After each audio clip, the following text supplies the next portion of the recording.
Вот беспредел.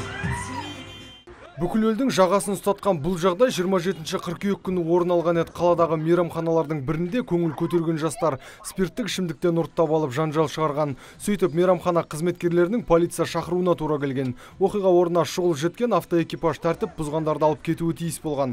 Бірақ айыптылар заң талаптарына бағынбай билік өкіліне күш қолданыпты.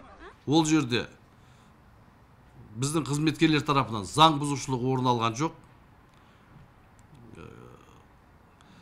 Біздің өзіміз енді көріп, бәріңізге белгілі көріп болса, погонын жұлып алып, оның бетіне лақтырып, балағаттап, сол жөнінде жаңа азаматтар үстінен қылмыс қозғалып, ол сотқа дейінгі тергеп тексеру жүріп жатыр. Алайда біздің қызметкерлер ешқандай кінәсі жоқтығынан қызмет тексеру жүргізіліп, оның қорытындысы шығарылды. 9 айда атқарған жұмысын тілшілермен бөліскен Әбдіғани Сейдуалиев жол апатының алдын алуға білек сыбана кіріскенін айтты.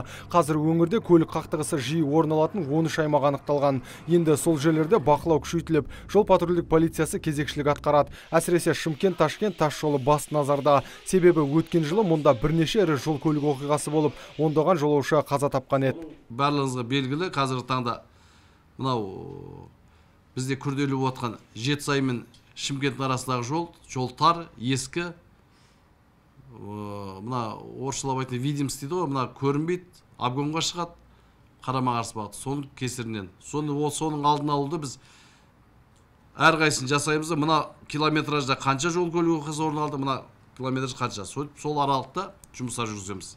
Жиын сайын депутаттардың сынына ұшырап сөз еститін Әбдіғани Сейдуалиев кемшіліктерді жоюға барын салып жатыр екен. Өңірде жалпы 2830 жергілікті полиция қызметінің өкілі бар деген ол, жағдайды жылдам реттеу мүмкін емес дейді. Нұрсұлтан Тұрысбек, Мұрат Адинаев, Абзал Тұрабеков, ТВК телеарнасының жаңалықтар қызметі.